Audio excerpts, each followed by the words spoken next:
welcome to the special broadcast with me, Taneia, Bhardwaj. We're coming to you live from our Mumbai studios as the Nifty creates history, scaling 10,000 for the first time ever. We at ET Now are inviting you to come join the rally. Over the next 1 hour, we will get our market experts to answer all your questions. So whether you're wondering how to ride this euphoria or are on the fence perhaps about whether or not you should cash out, well, we are here and happy to help. Well, here's how you can reach us. Pick up the phone, call us on 022-2483-7111. Not just that, you can also reach out to us on Twitter. Tweet us on @ETNowLive using the hashtag Nifty@10K. Well, you can also log on to www.involve.in and leave behind any queries that you might have. Joining us on the show today, Anand Shah, Deputy CEO and CIO of BNP Paribas Mutual Fund in the studios here, IDBI Capital's Head of Research, A.K. Prabhakar, Avendus Capital's Andrew Holland, and C.K. Narayan, founder of Chart Advice, here with us as well. Before we take it though to our experts, let's just for a moment take a trip down memory lane. It's taken 21 years for the Nifty to make it from 1,000 to 10,000. Lots of milestones on the way, and our researchers Pankaj Podar and Ajay Sharma are here just to jog our memory a wee bit. First, let's take it across to Pankaj, who's here, of course, with the key milestones in the Nifty's journey. Nifty has hit a historical 5-level mark. It's gone to the 10,000 level mark. For about 26, 27 years now, it has been spending time in the 4-digit number.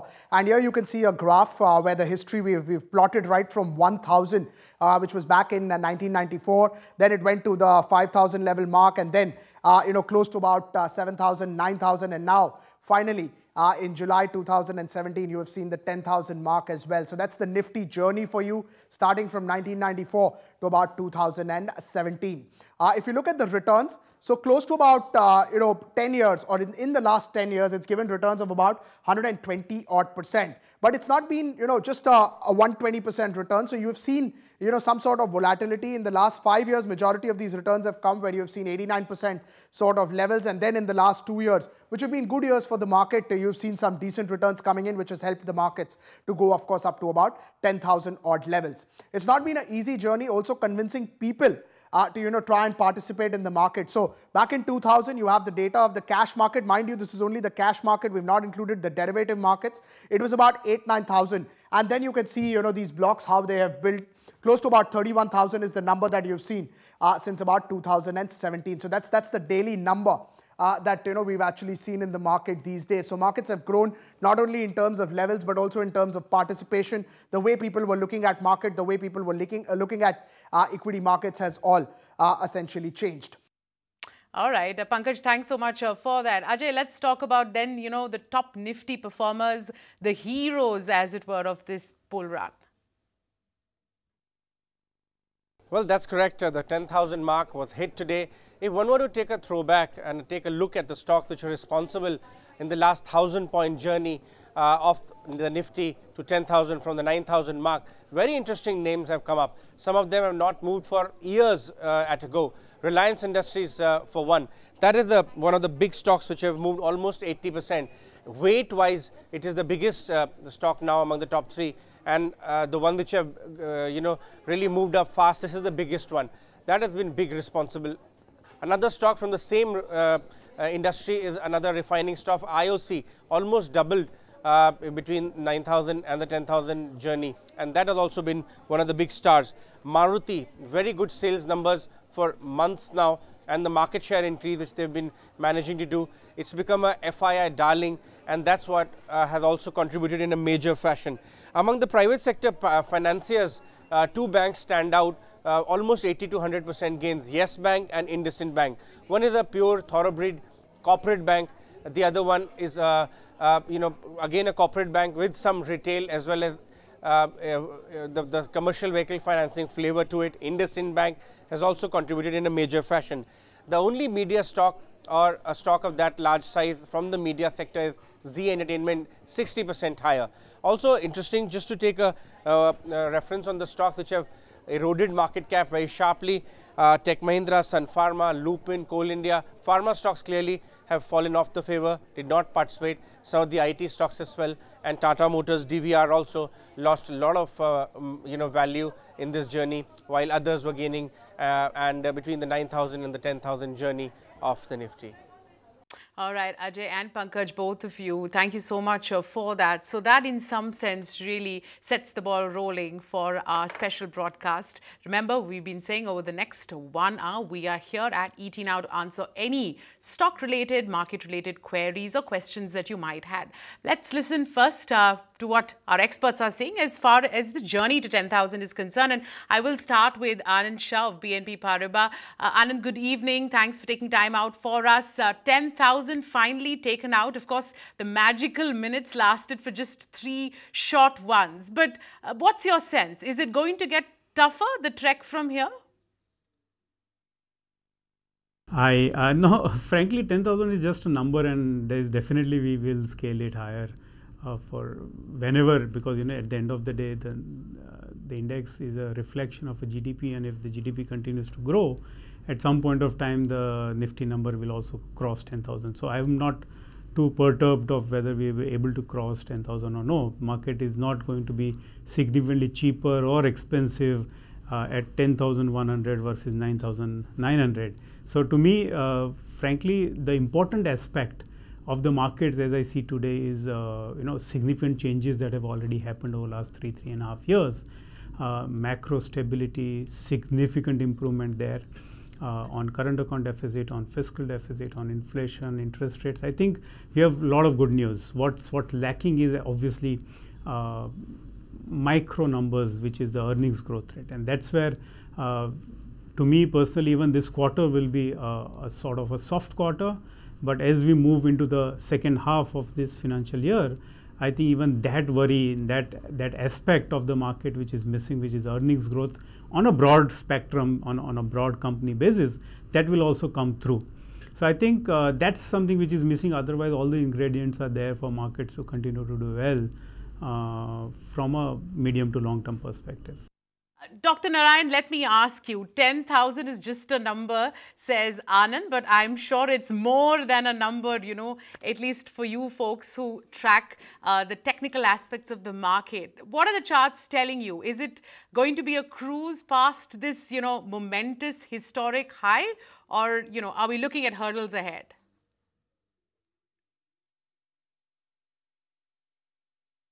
Well, you see, the closer you are to the market, more these numbers hold meanings for you, right? If you are, let's say, a near-term player of any dimension, I think you then, that's really when you start paying more attention to all these individual levels of the index or of individual stocks. So 10,000 from that standpoint, for a vast majority of the people who are engaged in the short-term end of the market, is significant, because it changes their perception of the market in a certain way, that the index has now stepped up its act and moved into a different orbit, so to speak. Now, as to your question about whether it will be smooth sailing post achieving 10,000, I think my answer on that would be certainly a qualified no. And I am making it a qualified no because the journey from 9,000 to 10,000 has been a, if you look at the charts, you will find that it's been a very, very decisive one. But then if you are living through this, through every day in the market, you would know and realize that this has been a pretty labored, a labored kind of affair. That's mainly because people have had this very high degree of lack of conviction, because they were all afraid that the market is going to react. And even at 10,000, they seem to be waiting for a reaction.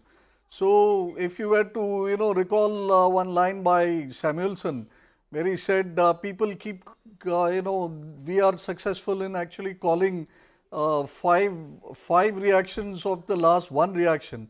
So in a similar manner, I think people have called 50 reactions in this journey from 9,000 to 10,000, and none of them have really transpired. So I think we'll have similar sentiments as we cruise past this 10,000 level also.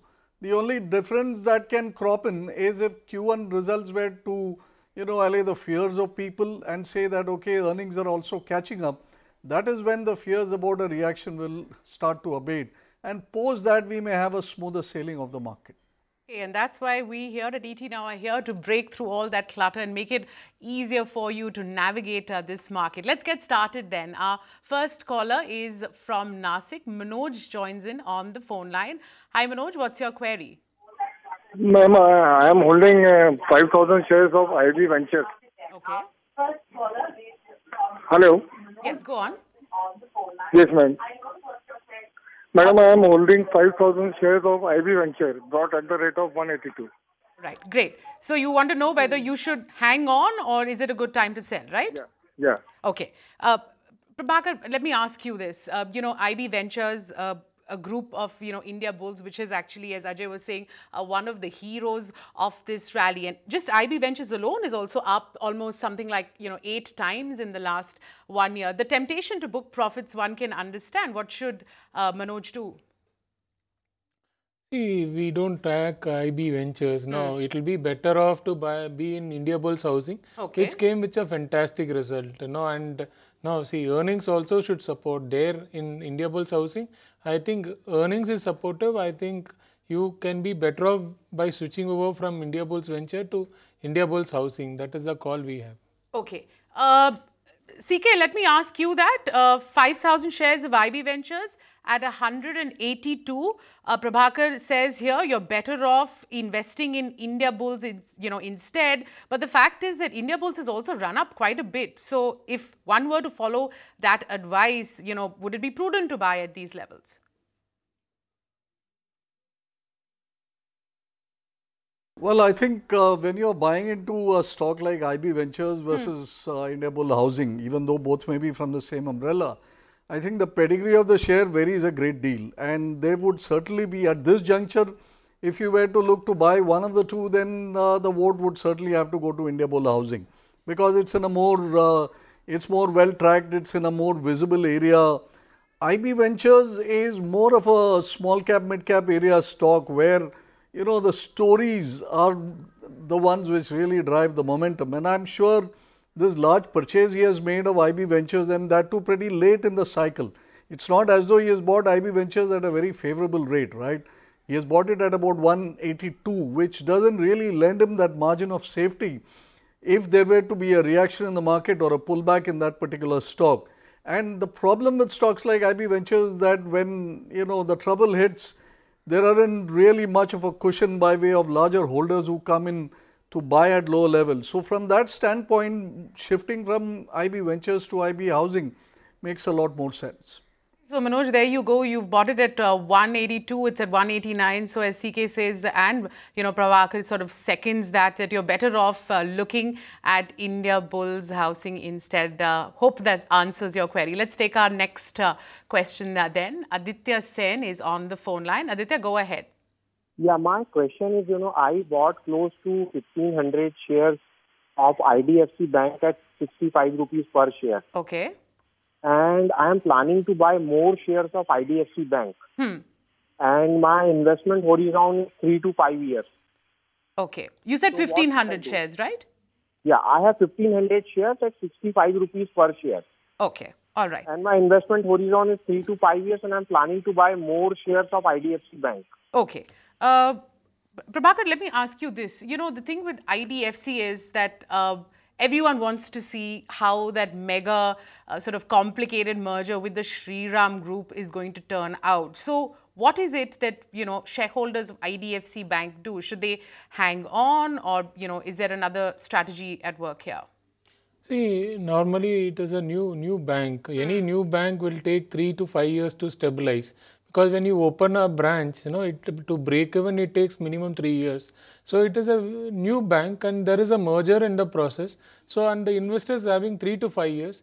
So I will advise them to hold on. See, when you have time by your side, IDFC Bank is a good bank to invest. Okay. But if you don't have that 3 years or 5 years time, then don't think about this. Okay. But he's saying he has 3 to 5 years. He's bought it at 65 rupees and he wants to know if he should add. So should he add? Yeah, I feel so. Okay. CK, what about you?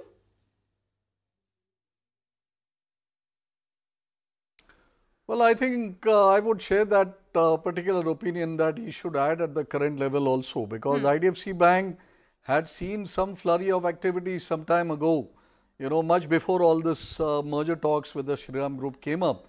And then it's been kind of consolidating those initial gains when it actually moved up from somewhere around 50, 55 rupees to about 65 rupees.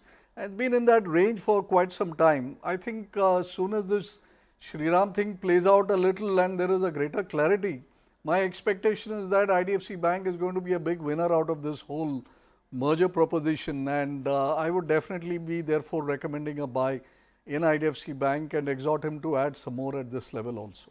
Okay, so Aditya, hopefully that helped, and just like you were saying, you want to add, so both our experts do believe that you can continue to add your holding of IDFC Bank, and it's clearly going to be a big winner. Of course, once we have more clarity on that mega merger that's planned with the Shriram Group. Chandresh Kapadia from Ahmedabad is our next caller, and he has a query, a gentleman, on Petronet LNG. Go ahead, Chandresh. Good evening, madam. First of all, thank you for taking my call. Please go ahead. Madam, I have 550 shares of Petronet LNG. Average costing is around 70. I have a very long-term view and I would like to accumulate it. Please guide me. Okay. CK, would you like to take that first? A long-term view on Petronet LNG. What should one do? See, I think there are two things here in his favor. One is he has bought it at a very good rate, and second is he is having a long-term view on this stock. Now, Petronet LNG is not one of those go-go stocks of the market which are largely, patronized by this big retail or the swift and aggressive traders. It's increasingly becoming more and more of an institutional stock, and the kind of pattern that is visible on the long-term charts of Petronet is very, very encouraging and suggestive of substantial more ground to be made, but across let's say a longer period of time. So, if he has, let's say, a few years in mind, then I think he would do well to retain his investments, particularly since it's been favorably acquired. I think he would really reap very good returns from this particular stock. Right. CK, thanks for that. Let's also just quickly sort of turn focus, because a lot of people are tweeting at us, and I just want to take a few queries from Twitter as well. We've got one from Veera Bhadra, and he says that AU Small Finance Bank, RBL Bank and Quess Corp, he bought all three during the IPO. What is the 3 to 5 year view on this? And Prabhakar, I want to ask you, it's very interesting because just this morning when we were having a discussion with Mr. Madhusudan Khela, he was talking about how there's a lot of froth that seems to be building up in the IPO market. I mean, of course, do give us your take on all three, but would you also tend to agree that because there's just so much appetite now for equity, things in the primary market looking a tad overheated? Prabhakar, that's for you. Okay. Yeah. AU Finance, it is very expensive. I don't think, in 3 years also we will have a major upside from here. So I think, it is better off to be in RBL Bank. There I think the growth can catch up, and, valuation, there are NBFCs which are turning around. For example, M&M Finance, where the management has said the growth is going to be there. So today we have seen 10% upside. There is, CAPF.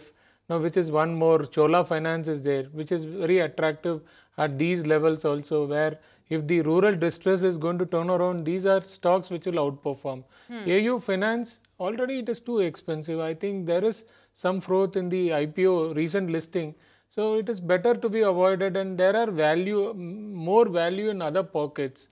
So I think, go for stock where, even if you invest, you can sleep peacefully, instead of worrying about the stock on a daily basis. So even with a 3 to 5 year horizon, Prabhakar, you're saying that AU Small Finance, get out of it?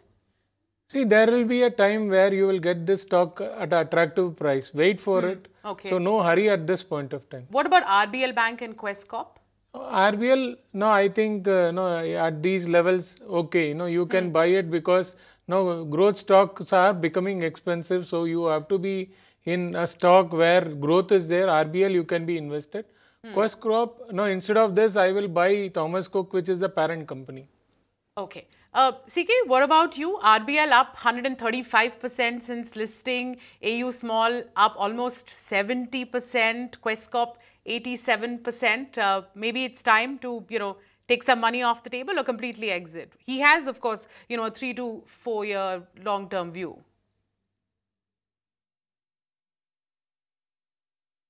Well, I think if you have got that sort of a view, then you should be first taking a view on the market, which collectively, I think there is a consensus that we are headed up and, 10,000 is just a milestone along the way. Seen from that angle, a stock like, let's take first RBL Bank. I think today, if you look at the banking scenario, if there is a new bank to buy into, which can then follow in the wake of what has been seen by Yes Bank or HDFC Bank and, the banks like that, Indus. And I think people are of the view that those are already overowned stocks. So if there is room for some bank to do some, something positive in terms of market action, they are all zeroing in on this particular bank, which is RBL. So from that standpoint, I think at the current level or during some sort of pullbacks, this stock certainly merits a buy. As far as AU Small Bank is concerned, it's a new kid on the block. Not really too much of it is known about it. In so far as what is known, it's very, very clear that it is more expensive from a valuation perspective. But currently, IPO stocks have got a lot of momentum going for them. And there is a lot of readjustments going on in the market in terms of whatever positions have been created in the pre-IPO time and immediately in the post-IPO. So if AU Financial has to move, it will be more on some sort of residual momentum or something new which is created rather than on valuation parameters. So if you are wanting to hold on to AU, then you are playing the momentum side of the market. As far as Quest is concerned, I think that stock has been moving pretty well. And if you look at, let's say, the weekly charts, it does still look pretty decent and one can continue to hold on and hope for better times. I think once it's past 950, I think Quest will do pretty well. Okay. We've got, of course, both sides of the view. But Anand, let me ask you the broader question. Do you believe that there is froth building up in the primary market? Because, if you look at it, the time period for the IPO listing has shortened. Money is easily available. Even small IPOs are getting, subscribed some 200, 300 times. No, the way I see is primary market or secondary market. Look, the amount of research that goes into it, amount of analysis that goes into analyzing sector and analyzing, company, both sector and company, both its earning prospect and to that extent its potential to create wealth for the investors is equal. So while you have seen some of the IPOs actually have created wealth for the investors in a very short period of time, some of the IPOs also have destroyed wealth. So it's not that all IPOs have made money. Having said that, yes, there is an enhanced interest by the retail investors. That's because of the historic reason where the belief is that this will be given at a discount. And to that extent, it's easy money to be made. But that's not the case anymore. Nowadays, there's enough and more research done, enough and more investment bankers are involved. To that extent, pricing is fine. And if you see, if you're seeing froth within the IPOs, there is froth outside the IPOs also. So it's not that the secondary markets doesn't have its own multi-baggers. To that extent, I think the markets is tricky. You need to be really doing a lot of bottom-up research to get things right. And to that extent, using a professional service, using vehicles like institutions like mutual funds and all that is always more advisable than doing a direct equity for somebody who is not able to do research. If somebody is able to do research and identify good businesses, nothing like it. But for somebody who is not able to spend time on doing research on the individual businesses, they are better off using services of the institutions which do it.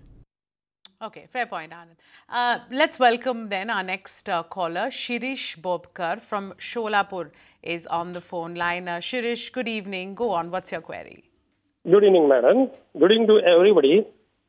And good evening to Sri Andrew G. Holland, sir. My first question is, I have bought Canpin Homes 1,000 shares at the rate of 3,300.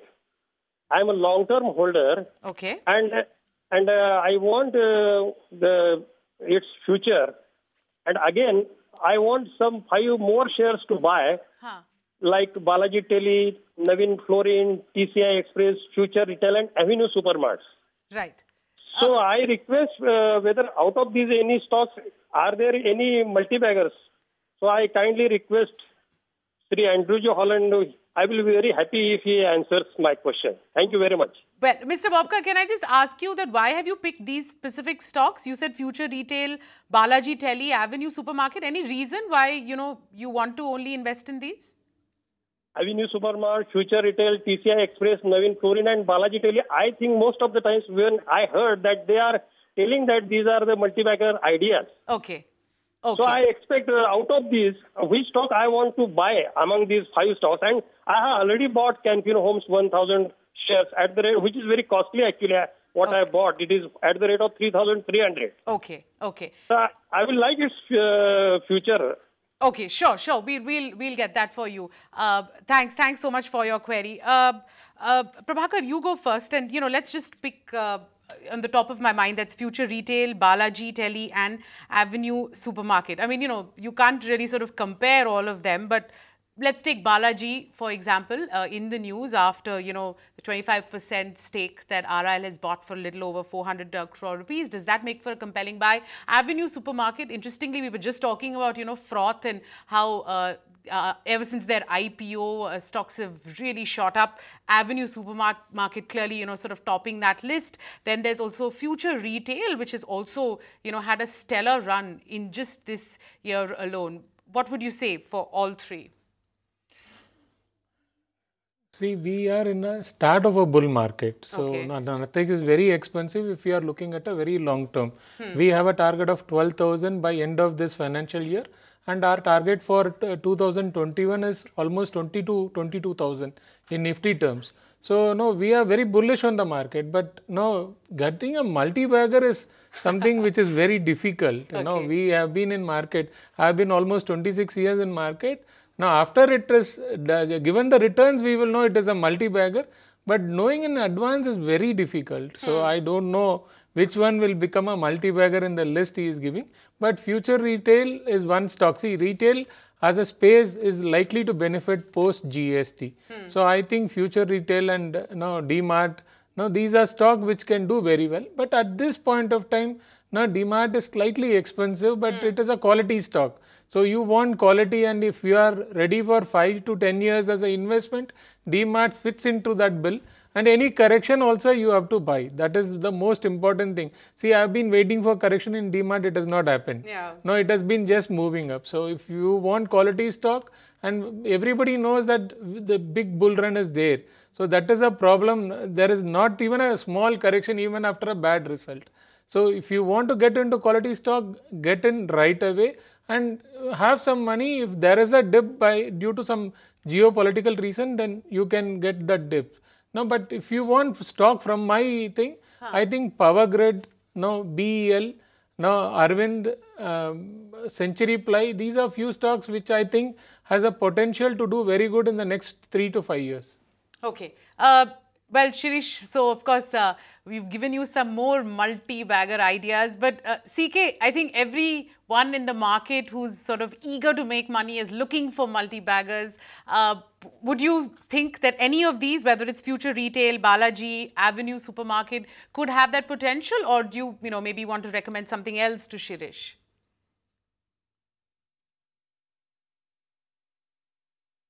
Well, you see, I agree completely with what Prabhakar just said, that all this, this multi-bagger thing is all recognized in hindsight.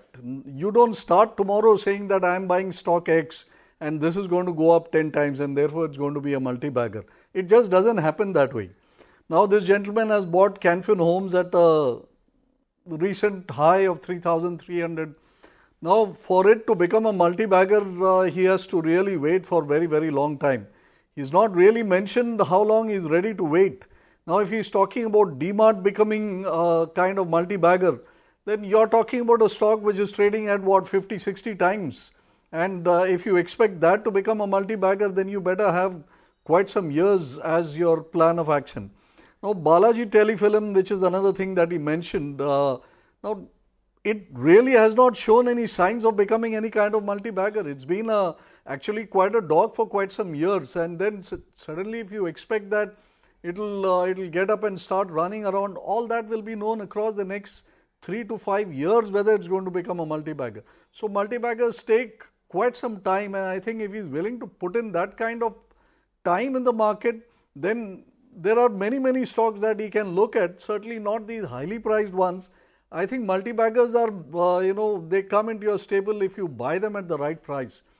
I think that is the key, and I don't think buying DMart at 925 rupees or chasing down Balaji at 125 rupees will really make it easier for them to become multi-baggers. They may, I don't know, but it won't become easy. I think he should not create problems for himself by buying stocks at too high a level, including Canfin Homes. Shirish, that is sound advice, and hopefully you're taking it. The key is really to buy right and then really sit tight. But of course, since you told us that you wanted, Andrew Holland to take your query, unfortunately, he doesn't talk about stocks. But nonetheless, Andrew, at least you can tell us that at these levels, which are the pockets of the market that, you're finding value, whether it's sectors or themes, what is it that, you're sort of putting, or where is it rather that you're putting your money to work? So the sectors that we're continuing, the big three sectors that we like and have continued to like for some time now is the private banks. We're keeping with the private banks. We like the housing finance companies on a 2 to 3 year view. And we like FMCG. We think the re-rating of this sector has just begun. And we're going to see a significant re-rating as the benefits of GST sales improve and margins improve at the same time.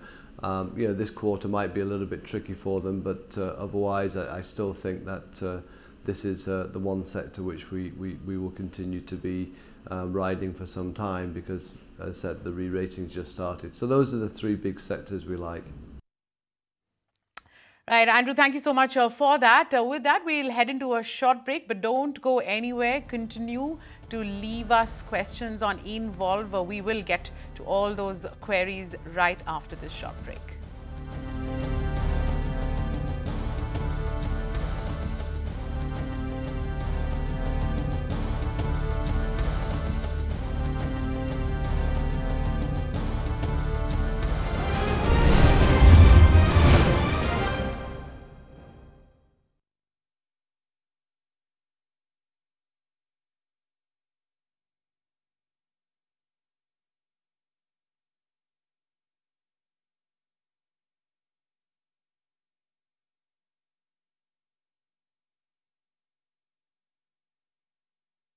Yeah. Hi, CK, can you hear me? Yeah, sure. Yeah, great. Hey, I just wanted to walk both of you through, on Involve, which is this other sort of interface that we use to interact with viewers. I'll just walk you through what kind of questions are coming because that's what we'll address next. So somebody is asking if it makes sense to buy any shares of the 12 accounts that have been referred under IBC. Okay, that's one question. Then there are some generic questions. This is a good one. Does it make sense to buy Reliance Industries? That's a tricky. Sorry? Okay. Yeah, that's answerable. Reliance Industries is answerable, not the first one. Okay. So then you can, up to you, whatever you want the first one goes into too much details of ifs and buts. Okay. So then you're going to say steer clear. Ifs and buts will have to be added in the answer. So. Okay, no problem. Then there's one about it's difficult to give a clear answer. Achha, okay. So should I avoid it then? Do you, Prabhakar, you want to take it? Okay, Prabhakar says he will take it. So I won't ask you then. Guys, can we go to the Involve questions next? Okay, that's fine. Yeah. I'm going to start with the IBC question, then I will go to ITC. Okay, Shubham Mukherjee.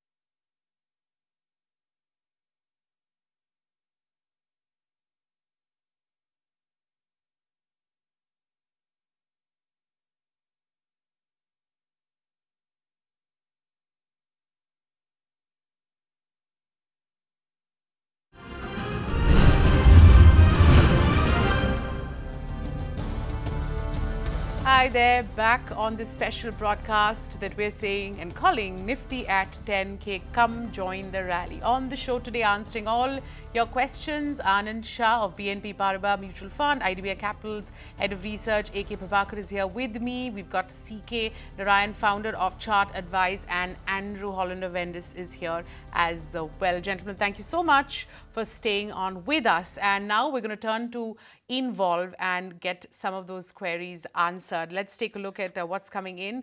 Well, interestingly, the first query coming on your screen there from Shubham Mukherjee. And Shubham asks, what's your view on buying shares of 12 accounts that have been referred under the IBC? What is the growth view? Prabhakar, you want to take that? That will, of course, come, I think, with a whole lot of baggage, to say the least. Should investors, maybe, those who have the stomach for it, consider making an investment in any of the dirty dozen companies, as they're now called? See, for me, I dislike to take any risk. Risk has to be defined. Here, I don't know which is going to be my lottery. So, lottery is not where we are for stock market. I like a safe return. So, these 12 companies is best avoided in my view, because one can be a multi-bagger, rest 11 can drag you. But it is, there are safer companies which is likely to give 15 to 20% return. I will invest in companies which have a track record. 5 years is a minimum eligibility. They have to make consistent profit, good ROE companies. I will stick with that. Here, the basics are not there. So, somebody who wants to speculate or who wants to buy a lottery, this is good, but I don't advise anyone to invest in this company because safety is more important. Safety is missing here.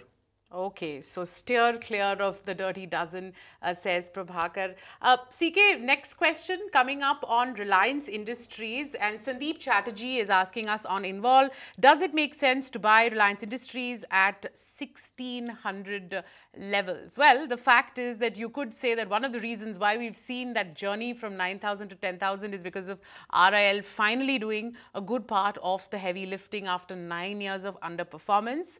CK, what are the charts saying? From here on, is it, going to be sort of a rip-roar rally? Does it make sense for investors to enter at these levels? Or should they sort of hold off, maybe wait for lower levels?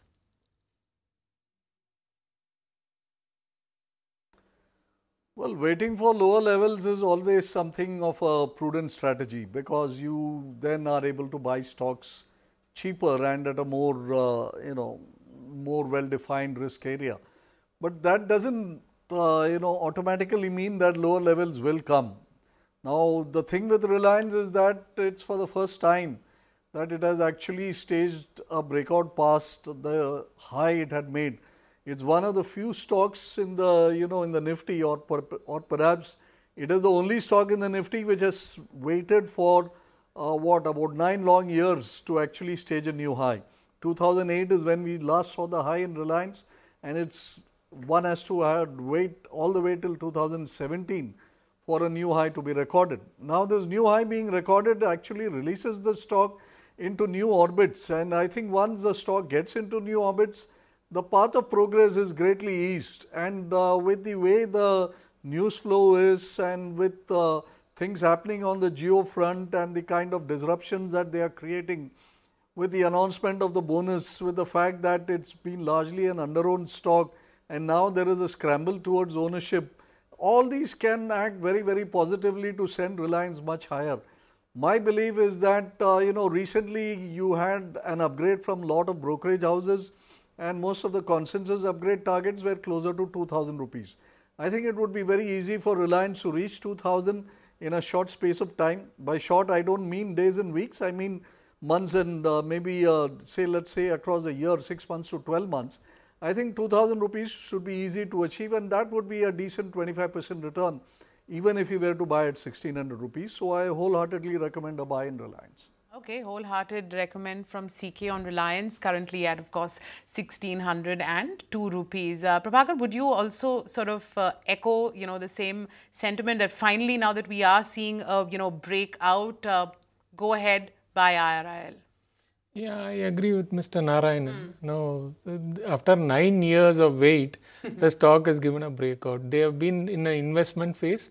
now they have to reap the benefit. And we had a target of 1,800 now last year, and now almost we are nearing it. But it is not going to stop here. For a EPS of 110, which our analyst has projected, I think it is still relatively cheap compared to what Nifty is trading or mini stocks is trading. And growth is likely to catch up. So I think 1,800 can be crossed any moment, and we also will now rework and we will scale up our target. So now any stock which after a long consolidation of almost 8-9 years gives a breakout, then the likelihood of stock doubling from that level, that is 3,200, can be there in next 3-4 years. So I think this stock has a huge potential. The last bull market, 2003 to 2008, Reliance was the leader. Now we are in a next bull market and Reliance has come to take a lead. That is my feeling.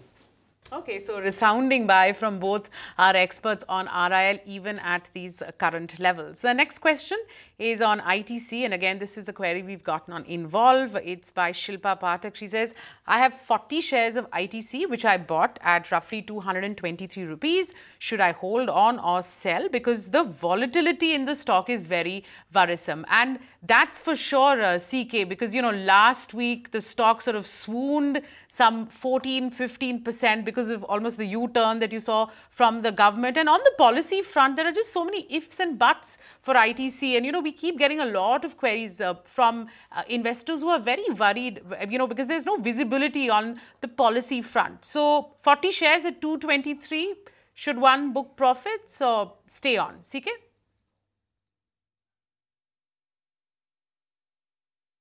I would definitely stay on if I am holding this stock, and actually I would suggest that if there were to be any further softening in the prices, ITC continues to remain a very, very good buy in the market. See, ITC is not a stock to be measured over the short term. Now these, see, the tobacco guys and the liquor guys are the favorite whipping boys of any government policy.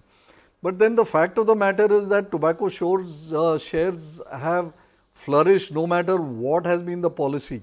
Excise duty has been raised countless number of times and it just gets passed on. A smoker maybe just goes down from, let's say, a packet a day to half a packet a day, but he never ever stops smoking. So I think ITC is a stock which doubles every 5 years. So I see no reason why that pattern should not repeat or continue to repeat into the future. Now their FMCG business is all set to kick in.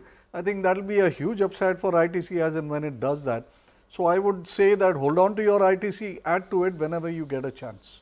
Okay, so hold on to ITC. Prabhakar, would you say that? And also, one would imagine it's not fair to just keep judging ITC with what goes on in cigarettes, because at the end of it, they are also an FMCG company.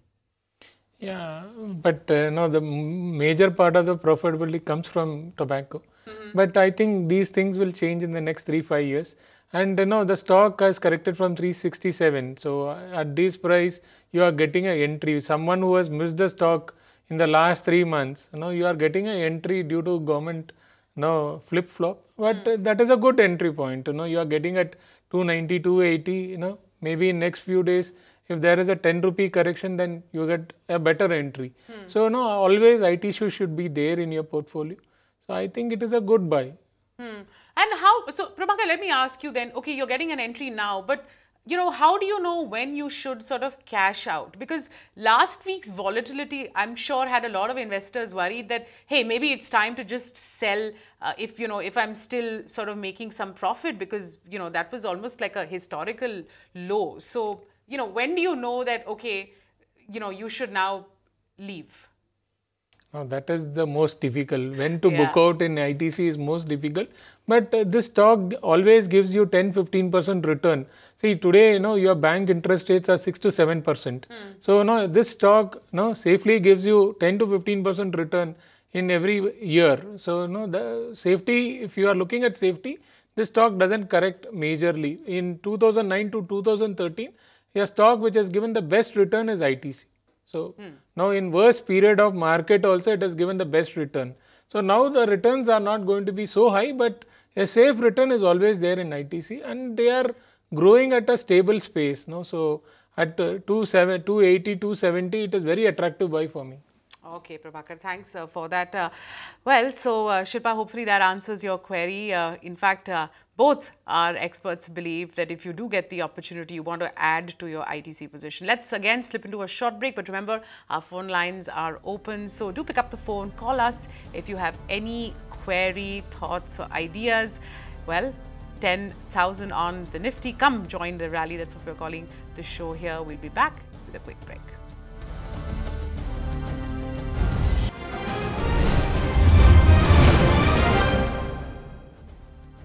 Back on ET now, and of course we here are answering all your stock and market related queries. Let's get straight to it then. Velu from Chennai is joining in on the phone line. Velu, good evening. Tell us what your query is. Good evening, ma'am. Actually, I bought 500 share of Cholamandalam investment plan at the rate of 1200. Can I hold or sell, ma'am? Or if it is good stock, maybe I can hold for 2-3 years. So can you suggest me? Okay. Yes, Velu. Of course we will. Prabhakar, you want to take that first? Should I hold or sell 500 shares of Cholamandalam investment, which he bought at 1,200 rupees a pop? He says that he would like to cash out in the next 3 months, but if the prospects look good, then he doesn't mind, staying on for a while. See, it is a good company. Management is one of the best pedigree. It is a Murugappa Group company, which holds a lot of companies in Tamil Nadu. So I think and this stock has been consolidating for some time, and the earnings also has been catching up. I think Cholamandalam Finance is a good hold. Now, if you are looking at next 1 to 2 years, this stock can give you at least 30 to 40% return. I am very positive on the stock. We have been recommending this stock to our clients also. So, this is one stock which will outperform in the NBFC pace, because you have seen other stock running up, and here the catch up has to be done. Okay. So, Velu, hang on to your investment in Cholamandalam investment. Don't look at it from, a 3-month horizon, but stay on for at least a year or two. Ashish Jain from Muradabad is next on the phone line. Ashish, good evening. Yeah, good evening, ma'am. I'm trading in shares. I had done the investment of rupees 10,000, and I am incurring the loss on holding, long-term investment. I have an holding of ACC Cement, okay, Avenue Supermart, DMart, LML Limited, LML Limited Auto Company, and plus ITC. Okay. Can I hold it? Yeah, can I sell it? Please tell me. Okay. All right. CK, you want to take that? I mean, of course, Ashish sort of ran us through some of the stocks that he has. But I think the larger question he's trying to ask is that what is a strategy that one sort of, employs when they want to seek profit when you're regularly trading? He says he's invested in diversified stocks. He mentioned ITC and ACC Cement as well, and Avenue Supermart. But for everyone who's sort of listening, who's just maybe beginning to trade, get the hang of things, how does one know when to book out?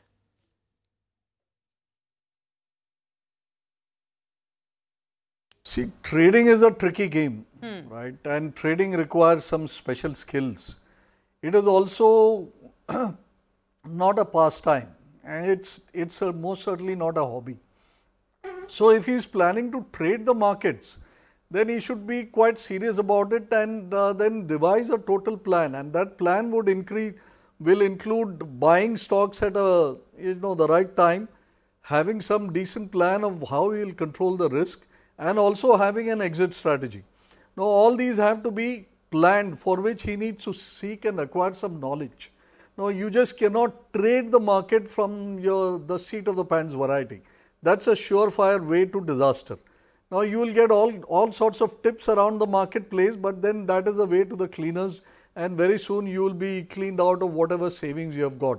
So, if you are intending to trade the market, I would suggest that first you get yourself some education on how to trade in a structured manner. If on the other hand you are funneling in small sums of money on a periodic basis, then if the amount is small, I think I heard him say something like 10,000.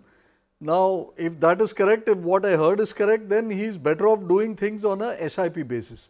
and not really venture into doing things by himself. Because at a smaller level, it's better to leave it to the professional than to try and do it by yourself. So I would say whether you're trading or you're investing, if you're doing it small, give it to the professionals, or if you're intending to do it by yourself on a serious footing, then first get some education and stick to the good stocks. The stocks that he enumerated, except perhaps I think LML was one he mentioned. That's a very tricky and very dicey stock that he has bought. Other than that, ITC, ACC, DMart, etc., these are all fairly decent quality stocks that he has bought, and if he sticks to selections like that, he should do reasonably well. All right, Ashish, we hope that answered your question. In fact, with that, we are completely timed out on this special broadcast. I want to thank each one of my guests for taking time out for us, Mr. Prabhakar, CK, Anand Shah, as well as Andrew Holland. We'll leave you with the market experts who we've spoken to through the course of the day, top money managers of the country, and how they believe that 10,000 on the Nifty is clearly a proxy for the kind of economic growth India is poised for. I think I'm a believer earnings will come in the next 2 years. So I am really not worried about earnings. There are a lot of people who worry about earnings and capex cycle. But I believe that both earnings and capex cycle will happen in the next 2 years, and which quarter it is where the earnings show a broad-based growth, it's difficult for me to predict, but I think it will happen maybe December quarter or somewhere or later than that, but it will happen. So I don't think we are in a situation where we should be pessimistic at this point of time. In the near term, obviously there is a justification in saying that we are trading above fair value.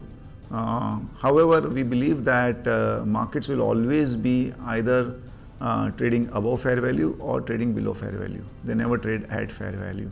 Our also view is that we are in a situation where there is a confluence of a lot of positive factors. So whether you look at macroeconomic factors, where you look at government policy factors, optimism on the economy, growing fast because of good monsoons, reforms like GST, etc. And therefore, finally, the recovery of corporate earnings. So I think everything is looking quite good. It's a very happy feeling indeed. We as market participants, we have waited for this number, to see this number for a long time. It finally happened. And already I am thinking about whether the journey onwards could be, what kind of compounding we could see. Because historically we have seen 15 to 17% kind of index compounding over long periods of time. That going forward would be a function of the inflation and the real GDP growth and all that. So I think even if we are in the early teens kind of compounding going forward, that is something which is very doable. So anywhere between next 15 to 20 years, we should be another 10x or 1 lakh Nifty. So as long-term investors, that is something to look forward to.